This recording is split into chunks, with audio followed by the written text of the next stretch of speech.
Salam Pancasila. Saya akan memprediksi pertandingan babak ketiga kualifikasi Piala Dunia zona Asia grup C. Ya. Di grup C akan bertanding antara Jepang melawan Cina, Australia melawan Bahrain, dan timnas Indonesia melawan Arab Saudi. Ya. Yang pertama, saya akan prediksi hasil pertandingan antara timnas Indonesia melawan Arab Saudi. Ya. Timnas Indonesia akan kalah melawan Arab Saudi dengan selisih gol 1. Ya, kenapa? Karena saya melihat formasi yang dipakai oleh Sintayong ini adalah 3-5-2. 3 pemain bertahan, yaitu J.H. Justin Hubner dan Rizky Ridho. Jelas ini akan sangat lemah ya, akan riskan untuk terjadinya gol. Seperti kita tahu, Justin Hubner ini beberapa kali melawan Arab Saudi selalu melakukan gol bunuh diri. Ya, J.H. oke lah. Ya, Rizky Ridho lumayan lah ya, tetapi 2 orang kan nggak cukup. Ya, seharusnya Sintayong memasang pemain yang staminanya kuat untuk menyerang, tapi juga kuat untuk bertahan. Ya, misalnya di belakang itu J.H. Justin Hubner, karena nggak ada pilihan lagi. M.S. Hilger cedera, Kevin Dick juga cedera, ya kan. Jordi Amat juga cedera, ya kan. Makanya ya tidak ada pilihan lagi. Jadi seharusnya Sintayong berhati-hati ya, karena jangan sampai kalah lagi. Menurut saya formasinya di belakang itu ya J.H. Justin Hubner, Rizky Ridho, Asnawi Mangkualam, dan Pratama Arhan. Di tengah Tom Haye, Ivar Jenner, dan Kelvin Verdong. Di depan Ragnar Oratmangun, Rafael Struwijk, dan Witan Sulaiman atau Yakob Sayuri.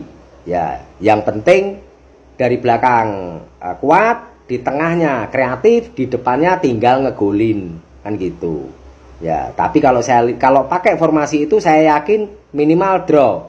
Tapi kalau pakai formasinya Sintayong 3-5-2 dengan, saya ulangi ya, pemain belakangnya J.H. Justin Hubner sama Rizky Ridho, saya rasa timnas akan kalah dengan selisih gol 1.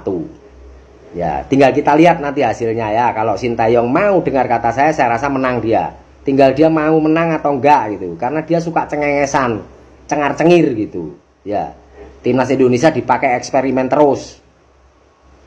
Nah, pertandingan antara Jepang melawan Cina akan berakhir dengan kemenangan Jepang 3-0. Untuk Australia melawan Bahrain, Australia akan menang 2-0. Ya, dengan selisih gol 2. Ya, entah 2-0 entah 3-1. Ya, intinya begitu. Jadi kalau secara matematik seharusnya timnas Indonesia harus menang.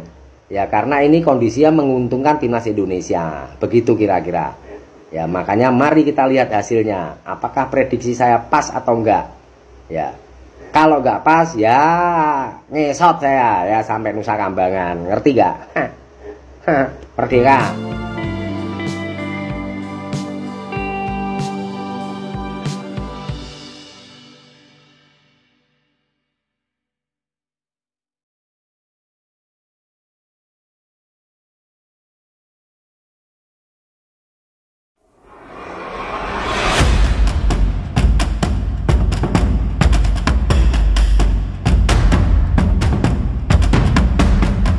Salam Pancasila.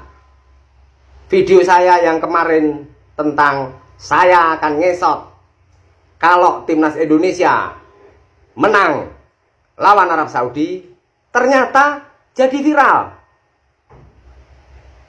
Ya.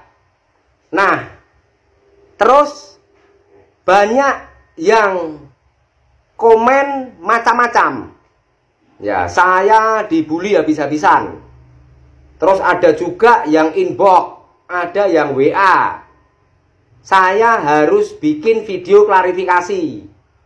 Ini video klarifikasi saya. Saya mengklarifikasi. Apa salah saya? Apa salah saya dengan video itu? Coba kalian komen. Tunjukkan kesalahan saya. Ya, justru kalian, para netizen, para pendukung fanatik timnas Indonesia, telah menjolimi saya. Saya merasa dijolimi. Ya, saya nggak takut, tapi keluarga saya jadi takut. Akhirnya saya harus membuat dan menjelaskan kepada keluarga saya, jangan takut. Kenapa saya nggak takut? Karena apa salah saya? Coba, ada yang tahu apa salah saya? Silahkan komen. Ya? Merdeka! Salam Pancasila. Video klarifikasi saya yang pertama sudah saya buat. Ya, banyak yang meragukan bahwa saya akan menepati janji saya ngesot sampai Madura. Ya, banyak netizen yang berkomentar saya ingkar janji. Oh tidak, saya manusia Pancasilais. Saya sang Pancasila, pasti menepati janji. Akan saya buktikan. Ya. Tapi hajat besar ini tentunya tidak bisa dilakukan asal-asalan. Ya dong.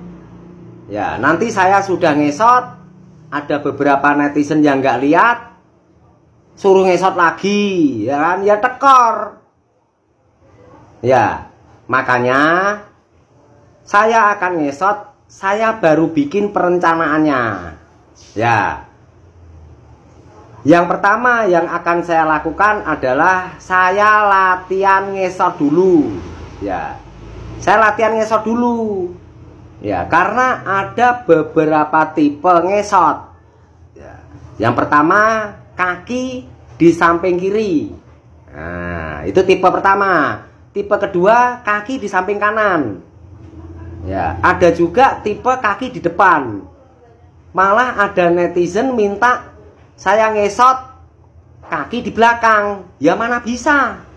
Nah, ini harus dikelirkan dulu, disepakati dulu semuanya. Ya, saya pasti akan menepati janji. Nah, kemudian yang kedua, bagaimana mekanisme ngesotnya? Yang pertama tentang latihan, ya. Yang kedua mekanisme ngesot. Ya, apakah harus live video atau cukup video saja? Nah, ini harus disepakati bersama. Ya, yang ketiga, apakah ngesotnya harus lewat jalan biasa, jalan nasional, atau boleh lewat tol? Ya, ada kemarin yang komen, ya saya ngesotnya di jalan tol. Ya berarti kan harus izin dulu. Ya, nah ini ya nanti yang akan menimbulkan polemik di kemudian hari. Nah, perlu juga saya persiapkan ambulan, dokter. Ya, lalu juga tentang finishnya di mana? Apakah di jembatan Suramadu?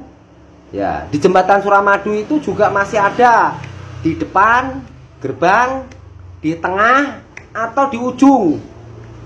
Ya, jangan juga suruh finish di Sampang gitu. Wah, paling ujung Madura sana gitu. Ya, nah ini harus disepakati bersama-sama. Ya, sekali lagi saya sampaikan, saya akan menepati janji.